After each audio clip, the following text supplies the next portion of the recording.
Hey guys, welcome back. So get ready with me. ನಾನು ಇವಾಗ face wash ಮಾಡ್ಕೊಂಬಂದೆ and ಇದು ನನ್ನ ಔಟ್ಫಿಟ್ ಹೇಗಿದೆ, ಡ್ರೆಸ್ಸು ಚೆನ್ನಾಗಿದೆ ಅಲ್ವಾ. ಹಾಗೆ ಇವಾಗ ಹೇರ್ ಸ್ಟೈಲ್ ಮಾಡ್ಕೊತಾ ಇದ್ದೀನಿ. ಫ್ರೀ ಹೇರ್ ಸ್ಟೈಲ್ ಮಾಡ್ತಾ ಇಲ್ಲ, ಸ್ವಲ್ಪ ಡಿಫ್ರೆಂಟಾಗಿ ಮಾಡೋಣ ಅಂತ ಹೇಳಿ.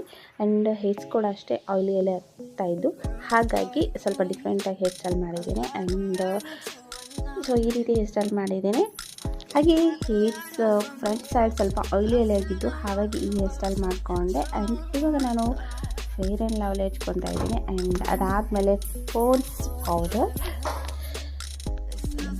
ಸೊ ಇವಾಗ ನಾನು ಪೌಡರ್ ಹಚ್ಕೊತಾ ಇದ್ದೀನಿ. ಆ್ಯಂಡ್ ಇದು ಪೋನ್ಸ್ ಪೌಡರ್. ಸೊ ನಾನು ಯಾವಾಗಲೂ ಇಷ್ಟು ಸಿಂಪಲಾಗಿ ಮೇಕಪ್ ಇಟ್ಕೋತೀನಿ. ಆ್ಯಂಡ್ ಲಿಪ್ಸ್ಟಿಕ್ ಶೇಡ್ ಚೇಂಜ್ ಇದೆ, ನಾನು ಯಾವಾಗಲೂ ಡಾರ್ಕ್ ಹಚ್ಕೊತೀನಿ. ಆ್ಯಂಡ್ ಇದು ನನ್ನ final look. So final look ಹೇಗಿದೆ ಅಂತ ನನಗೆ ಕಮೆಂಟ್ ಮಾಡಿ ತಿಳಿಸಿ. Thank you for watching. Bye.